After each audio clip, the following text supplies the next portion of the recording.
parece que ya nadie acepta verdades, ya nadie las acepta. Todo se reduce a opiniones.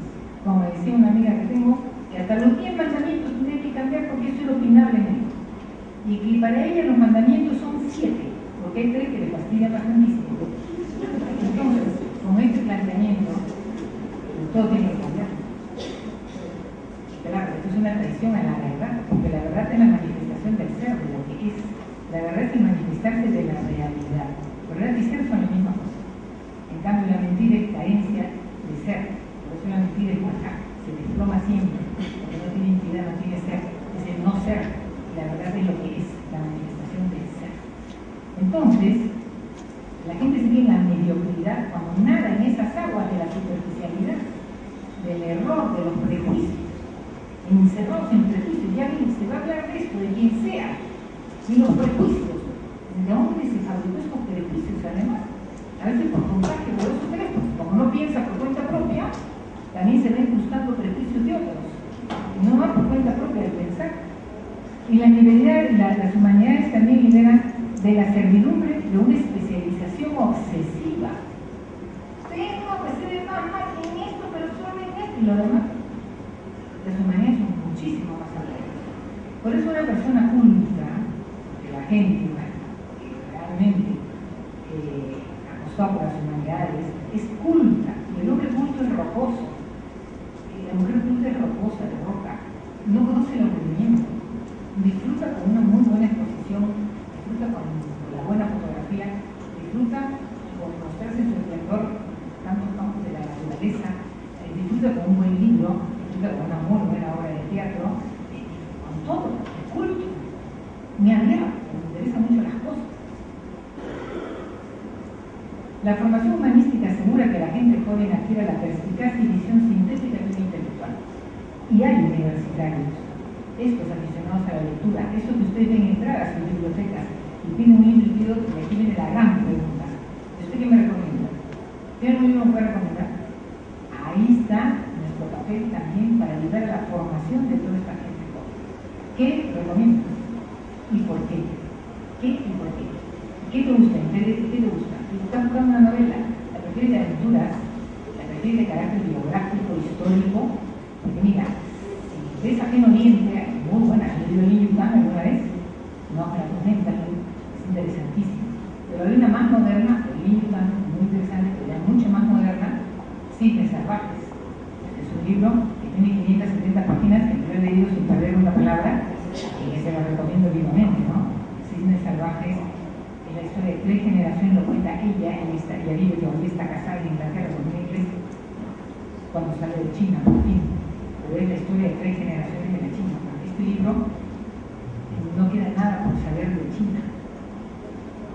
De la China de 3 generaciones es interesantísimo. Y teniendo esa cantidad de páginas, es un libro pues, que va por la no sé qué número de edición, lo editan en inglés en Inglaterra, en China han prohibido la edición del libro, pero es fantástico para darnos una idea de lo que supone tener la visión del hombre tan degradada, con un sentido tan utilitario del ser humano, de ver en el ser humano peldaños, no hermanos, como fue Mao Zedong. Ella quiere escribir después la biografía de Mao Zedong también. ¡Qué horror! No es ensaña ella con horrores, también cuenta las partes buenas de la vida familiar de China y de todo, pero que fue un gobierno tiránico que tuvo esta visión del ser humano. En la hambruna que hay, que provoque esa hambruna cuando mete a todos a cortar el acero y abandona los campos y les da de comer gratis para que eso se termine y luego no tenga por qué dar de comer y ponen 30 millones de chinos de hambre. Cuando ella recuerda haber visto a una mujer con una niña chiquitita, su hija, y decía que la cambiaba por 5 kilos de arroz porque morían del hambre. Y aquel chino que vio entrar y se arrodilló delante de los demás diciendo que lo apaleen, que lo castiguen, porque los castigos eran por comprar, porque había hecho algo horrible que había sido comerse a su niño recién nacido, de hambre. ¿Saben qué pavoroso? Junto con eso, lo que fueron las familias, que había familia en China también, muchas virtudes maravillosas, pero cómo después a hablar de todo, ¿no? esto, la escultura es conocer otros pueblos, es ampliar la cabeza, abrirse, ¿no? Cosas sobre las que pensar, sobre las que opinar, sobre las que sacar experiencia en cabeza ajena, ¿no? Esto por hablar de un libro reciente, podemos hablar de muchísimo. Y deja abierto el campo también para instaurar un nuevo orden social y jurídico, ¿no? Tantas cosas, por ejemplo, de Frankl, ¿no? El libro El hombre busca el sentido, cuando él está en este judío, en este campo de concentración nazi, casi recién casado, su esposa está en roto, ella muere. Frankl para mí ha sido el psicólogo, el psiquiatra, pero no más que hemos tenido en psiquiatría en la historia. Él es el que crea la logoterapia. Frankl muere entre Teresa de Calcuta, entre Lady Di y Teresa de Calcuta, muere Frankl. Primero muere Lady Di, después muere Frankl y luego Teresa de Calcuta.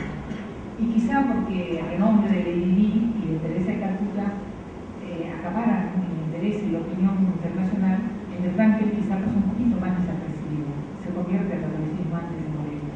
Pero entre los libros, El hombre busca el sentido de Frankl, las cosas que Frankl escribía el psiquiatra son extraordinarios, adicionadores, extraordinarios. Además, un hombre sufre lo que sufre y con una visión del ser humano tan clara, tan limpia, tan positiva, en medio de tantas atrocidades del campo de concentración.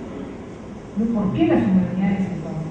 Porque adiestran la inteligencia, invitan a pensar, invitan a meterse en situaciones que nos abren la cabeza realmente, y reflexionamos, lo ponderamos, y caminamos en cabeza ajena también. La historia es maestra de la vida, cuando hay cosas de historia que ya lo he dicho, ¿no? En literatura, en personajes. Si alguna persona tuviera duda, por ejemplo, de que existe la conciencia, nadie tiene duda de que existe la conciencia, porque llega un momento en que la conciencia remuerde, y uno no quiere oír aquella voz, es el pregón del creador en el alma del ser humano, ahí bien claramente.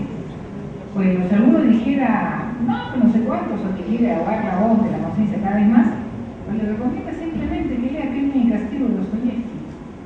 Raskolnikov había cometido el crimen perfecto, no había moda, ¿verdad? El chico de 20 tantos años había cometido con la vieja usurera, la que mata, el crimen perfecto.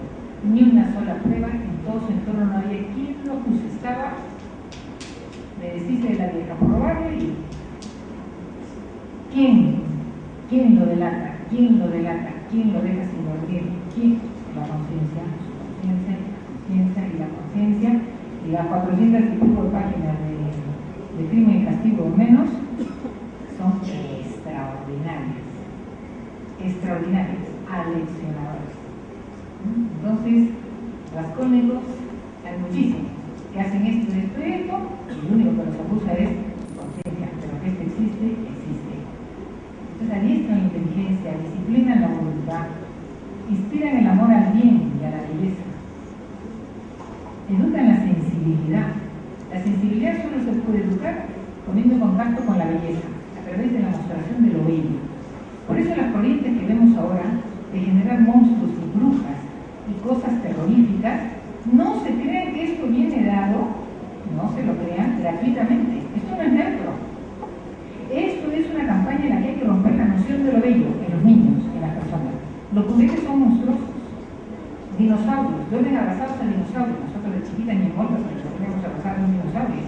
Pero ahora, mi niño, el niño es lindo. El niño, ahí viene come cadáveres. Ahí viene aquí, él come cadáveres. El come cadáveres es como decir Superman. Pero dígame la palabra. Es la mostración de lo horroroso, de lo horrendo, de los monstruos, de los brujos y de lo terrorífico. No se dan cuenta en las jugueterías. Esto es toda una corriente de pensamiento que va a demoler la noción de lo bello, demoler la noción de lo bello. ¿Por qué? Porque lo bello empalma con verdad y bien. Todo lo bello es espléndido, verdadero, y lleva a Dios mismo. Esto hay que demoler. Entonces no tienen términos de comparación si no conocen lo bello. Si solamente oyen heavy rock y la mayonesa, y no han oído jamás una sinfonía, no han oído jamás música buena, entonces no tienen términos de comparación, no tienen marcos de referencia. Por eso es mostrar lo bello, en literatura también, y atender el contraste por lo demás. Y les doy un ejemplo. En el colegio